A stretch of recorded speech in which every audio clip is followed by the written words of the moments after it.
Telah kulihat bukti kasih-Mu, Kau menderita gantikanku. Dengan darah-Mu Kau selamatkanku. Kini ku hidup menyenangkan-Mu.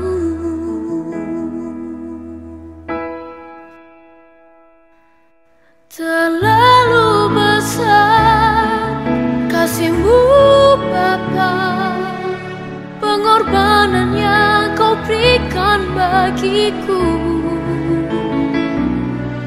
Terlalu mahal darah-Mu Yesus, tercurah untuk menebus hidupku.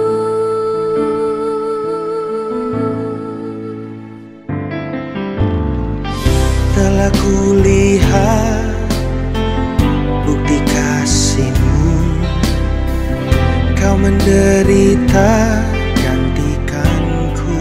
Kau gantikan. Dengan darah-Mu Kau selamatkanku. Kini ku hidup menyenangkan-Mu. Terlalu besar kasih-Mu Bapa, pengorbanan yang Kau berikan bagiku. Terlalu mahal darah-Mu Yesus, tercurah untuk menebus hidupku.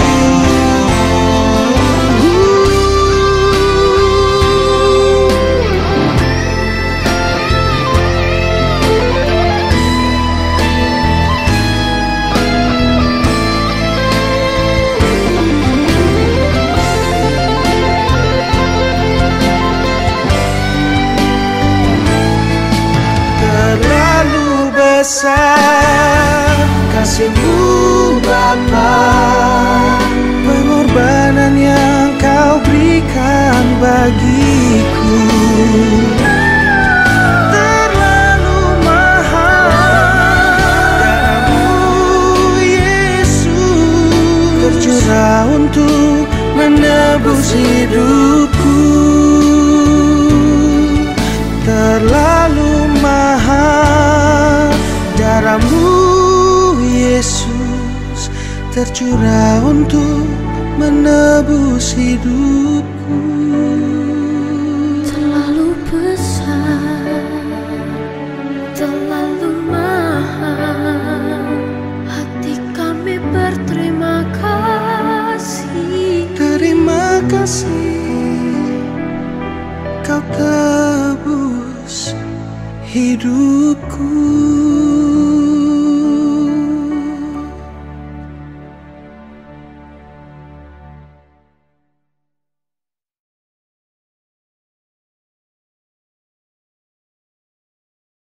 Shalom adik-adik, hari ini kita merayakan Hari Paskah, Hari Kebangkitan Tuhan Yesus Kristus bagi kita semua.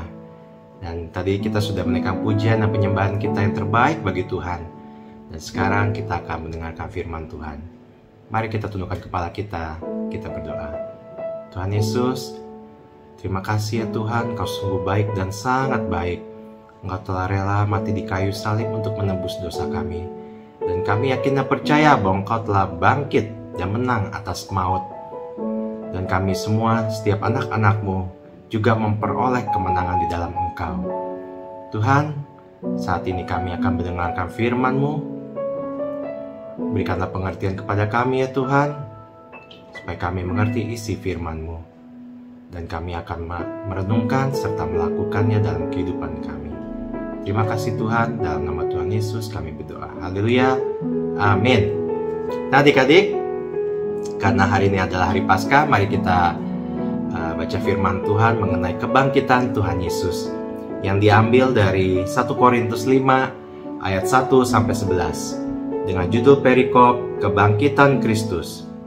Dan sekarang Saudara-saudara, aku mau mengingatkan kamu kepada Injil yang aku beritakan kepadamu dan yang kamu terima, dan yang di dalamnya kamu teguh berdiri. Ayat 2, oleh Injil itu kamu diselamatkan, asal kamu teguh berpegang padanya, seperti yang telah kuberitakan kepadamu, kecuali kalau kamu telah sia-sia saja menjadi percaya. Sebab yang sangat penting telah kusampaikan kepadamu, yaitu apa yang telah kuterima sendiri, bahwa Kristus telah mati karena dosa-dosa kita sesuai dengan kitab suci, bahwa ia telah dikuburkan, dan bahwa ia telah dibangkitkan pada hari yang ketiga sesuai dengan kitab suci, bahwa ia telah menampakkan diri kepada Kefas dan kemudian kepada ke-12 muridnya. Sesudah itu ia menampakkan diri kepada lebih dari 500 saudara sekaligus. Kebanyakan dari mereka masih hidup sampai sekarang, tetapi beberapa di antaranya telah meninggal. Selanjutnya ia menampakkan diri kepada Yakobus, kemudian kepada semua rasul, dan yang paling akhir dari semuanya, ia menampakkan diri juga kepadaku, maksudnya Paulus, sama seperti kepada anak yang lahir sebelum waktunya. Karena aku adalah yang paling hina dari semua rasul, bahkan tidak layak disebut rasul, sebab aku telah menganiaya jemaat Allah. Tetapi karena kasih karunia Allah, aku adalah sebagaimana aku ada sekarang, dan kasih karunia yang dianugerahkannya kepadaku tidak sia-sia. Sebaliknya, aku telah bekerja lebih keras daripada mereka semua, tetapi bukannya aku, melainkan kasih karunia Allah yang menyertai aku. Ayat terakhir, ayat 11, sebab itu baik aku maupun mereka, demikianlah kami mengajar, dan demikianlah kamu menjadi percaya. Nah adik-adik, Kak Charles jadi teringat perayaan Paskah waktu Kak Charles sekolah minggu dulu. Ya seperti biasa, sekolah minggu merayakan Paskah, dan selain ibadah Paskah juga ada acara itu ya, mencari telur ya dulu adik-adik. Nggak tahu sekarang bagaimana ya. Ya dulu seperti itu. Dan pernah suatu saat guru sekolah minggunya bertanya kepada Kak Charles. Dan guru sekolah minggu itu bertanya, Charles, arti Paskah itu apa? Ya karena Kak Charles masih kecil dan namanya belum paham ya. Kak Charles dengan yakin menjawab, oh hari Paskah adalah hari mencari telur gitu. Ya akhirnya guru sekolah minggu dan teman-teman Kak Charles pun juga ketawa gitu ya. Ya nggak tahu kenapa perayaan Paskah diidentikan dengan mencari telur ya. Padahal nggak ada hubungannya sama sekali adik-adik. Ya mungkin inilah orang-orang gitu ya, menghubungkan Natal dengan Sinterklas, Paskah dengan mencari telur, dan sebagainya gitu. Ya, mereka banyak orang yang tidak mau sungguh-sungguh mempelajari apa itu arti Paskah ya. Jadi banyak orang yang tidak percaya ya akan kebangkitan Tuhan Yesus. Ya sayang sekali ya adik-adik, banyak orang yang tahu tentang Tuhan Yesus cuma mati di kayu salib. Tuhan Yesus itu tidak pernah bangkit. Bahkan ada dibuat film ya, namanya The Body. Ini dibuat tahun 2001. Film ini bercerita tentang di mana tulang-tulang Yesus tuh ditemukan. Film ini bercerita tentang bahwa Yesus tuh tidak dibangkitkan. Yesus itu mati dan tidak pernah bangkit. Diceritakan di film ini juga ada seorang pastor yang begitu cemas ya. Dia berniat bunuh diri gitu karena ia mendengar kabar bahwa Yesus yang dia percaya tidak bangkit dari kematian. Di film ini dikatakan bahwa tulang-tulang Yesus masih tergeletak di mana Yesus dikuburkan. Pastor itu begitu putus asa dan dia kehilangan kepercayaannya kepada Tuhan. Lalu ia bunuh diri dengan melompat dari atap gerejanya sendiri. Tetapi di akhir film itu disebutkan bahwa ternyata tulang-tulang yang tadinya mereka pikir itu Yesus, ternyata tulang-tulang itu bukan tulang-tulang Yesus ya.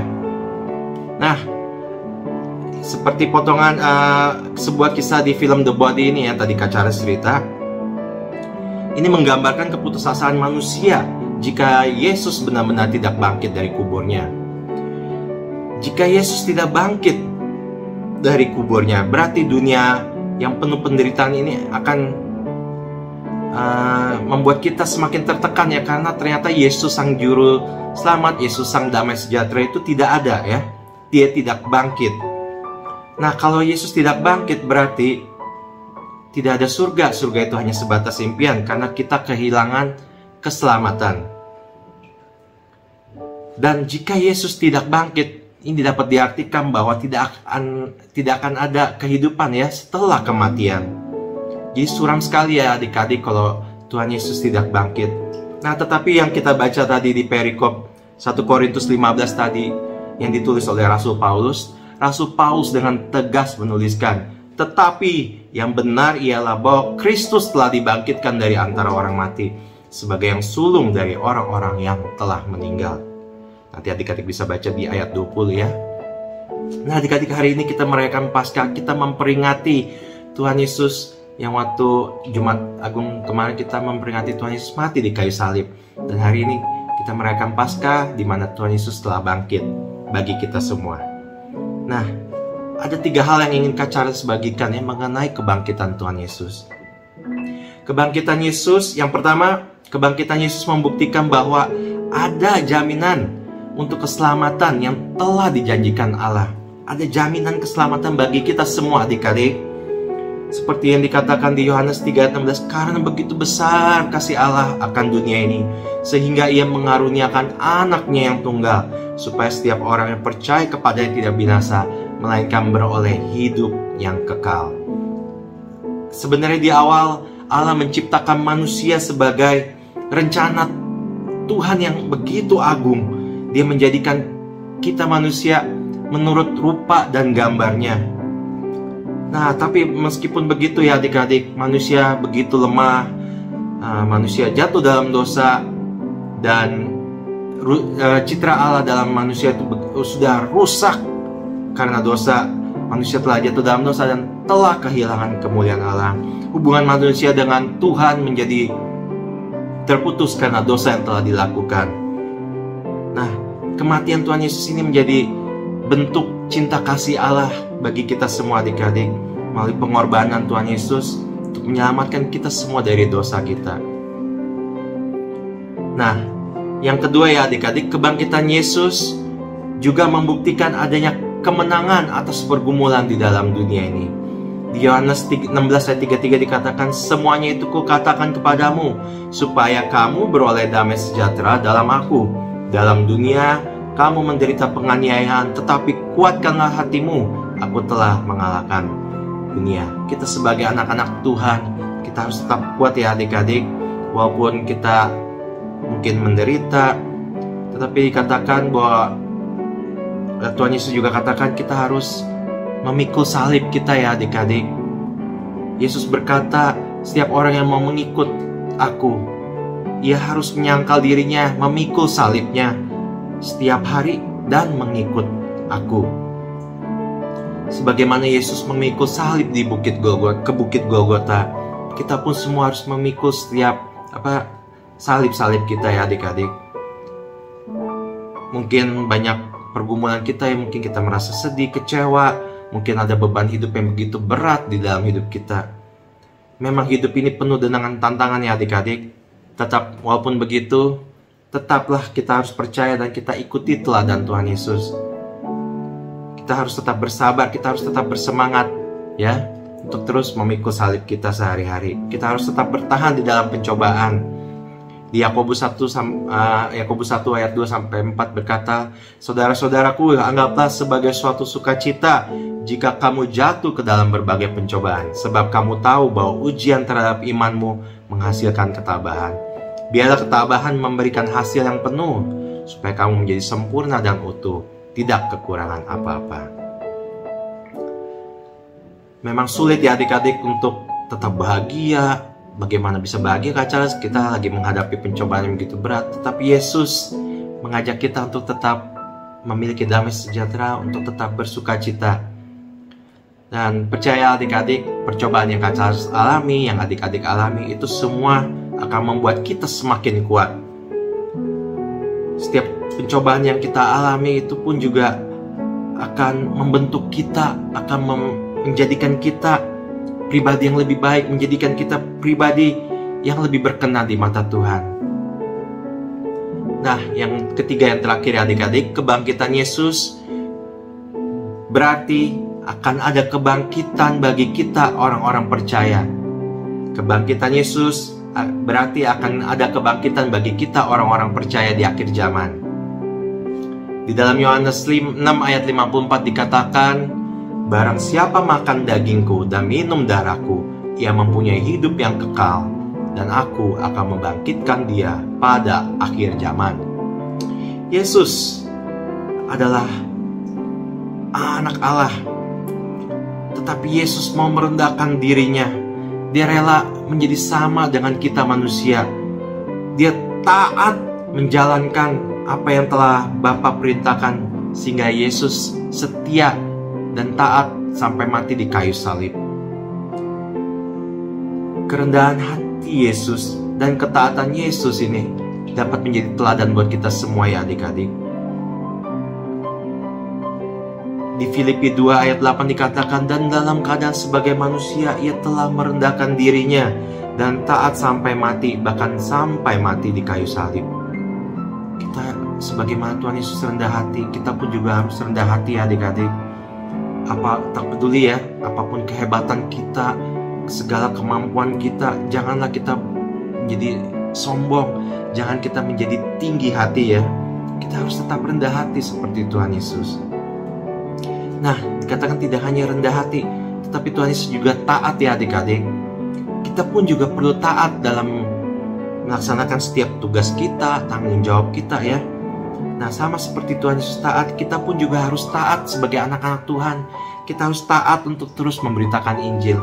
Injil keselamatan telah kita terima ya adik-adik, yang sudah Tuhan berikan kepada kita. Maka kita pun juga harus menyebarkan kepada orang-orang yang belum mengenal Tuhan Yesus sebagai Juru Selamat. Kebangkitan Tuhan Yesus adalah tanda kemenangan yang sangat layak untuk disebarkan ya adik-adik. Tuhan Yesus sudah mengalahkan dosa dan maut, dan digantikan dengan terang, dengan harapan, dengan damai sejahtera, dengan sukacita. Nah, Injil inilah, kabar baik inilah yang harus kita sebarkan ya, untuk memberikan pengharapan juga kepada orang-orang yang belum mengenal Dia. Nah, dikatakan juga ketika Tuhan Yesus naik ke surga, Dia katakan Dia akan memberikan kuasa kepada setiap kita anak-anaknya. Di Kisah Rasul 1 ayat 8 dikatakan, tetapi kamu akan menerima kuasa kalau Roh Kudus turun ke atas kamu, dan kamu akan menjadi saksiku di Yerusalem, di seluruh Yudea, Samaria, dan sampai ke ujung bumi. Tuhan akan memberikan kita kuasa ya adik-adik, untuk kita tetap menjadi saksi, untuk kita menjadi terang, untuk kita menjadi garam dunia ini. Nah, adik-adik, kita sudah belajar tadi. Kita sudah belajar apa itu arti Paskah, apa itu arti kebangkitan Tuhan Yesus. Kebangkitan Tuhan Yesus ini bisa kita ketahui bahwa di dalam Yesus ada kehidupan ya. Di dalam Yesus ada kehidupan yang baru. Bukan hanya sekedar kehidupan dalam sementara gitu ya, tetapi kehidupan yang kekal ya adik-adik. Karena Kristus Yesus sudah bangkit, maka setiap orang yang percaya kepadanya dikatakan akan dibangkitkan. Setiap orang yang percaya kepadanya akan dibangkitkan bersama-sama dengan Dia di akhir zaman. Di Yohanes 11 ayat 25 dikatakan, akulah kebangkitan dan hidup, barang siapa percaya kepadaku, ia akan hidup walaupun ia sudah mati. Nah, tapi sayang sekali adik-adik, tidak semua orang mau percaya kepada Tuhan Yesus. Bahkan banyak orang yang percaya Tuhan Yesus itu tidak lebih dari manusia biasa yang sudah mati tetapi tidak bangkit ya. Mereka tidak percaya Yesus itu adalah Tuhan. Tetapi semua pilihan itu ada di tangan kita, masing-masing kita. Apakah kita mau beroleh kehidupan yang kekal, atau kita mau kebinasaan yang kekal? Semua ada di tangan kita masing-masing ya adik-adik. Tuhan Yesus sudah menegaskan ya, tidak ada seorang pun yang dapat datang kepada Bapa kalau tidak melalui aku. Tuhan Yesus sudah mati di kayu salib, Dia sudah bangkit untuk bagi kita semua ya. Dosa-dosa kita sudah diampuni ya. Kita harus tetap taat, kita harus tetap setia ya adik-adik. Kita tetap percaya akan kebangkitan Tuhan Yesus, dan kita sebarkan Injil ini kepada orang-orang yang di sekitar kita yang belum mengenal Dia, supaya mereka menerima Tuhan Yesus sebagai juru selamat, supaya mereka juga bisa kuat, bisa ada damai sejahtera menghadapi tantangan hidup ini yang begitu berat ini ya adik-adik. Karena di dalam Tuhan Yesus ada pengharapan, di dalam Tuhan Yesus ada sukacita, di dalam Tuhan Yesus ada damai sejahtera. Amin untuk firman Tuhan. Mari kita tundukkan kepala kita, kita berdoa. Ya Tuhan, kami bersyukur buat firman-Mu pada pagi hari ini. Kami mempelajari tentang kebangkitan Engkau ya Tuhan Yesus. Kami yakin dan percaya Tuhan bahwa Kau telah mati di kayu salib untuk menebus dosa kami, dan Kau telah bangkit mengalahkan dosa dan maut, dan kami setiap anak-anak-Mu memperoleh kemenangan di dalam Engkau. Ya Tuhan, kami juga mau tetap rendah hati, kami mau tetap taat sebagaimana Engkau rendah hati dan taat. Kami mau taat untuk memberitakan Injil-Mu, untuk membagikan Injil keselamatan ini kepada orang-orang yang belum mengenal Engkau. Kami mau menjadi terang-Mu, kami mau menjadi saksi-Mu dimanapun kami berada. Kami yakin dan percaya Tuhan bahwa Roh Kudus, kuasa Roh Kudus akan turun atas kami untuk kami menjadi saksi-Mu dimanapun kami berada. Terima kasih Tuhan, hanya di dalam nama Tuhan Yesus kami berdoa dan mengucap syukur. Haleluya, amin. Sekali lagi adik-adik, selamat hari Paskah, selamat berhari Minggu. Tuhan Yesus memberkati.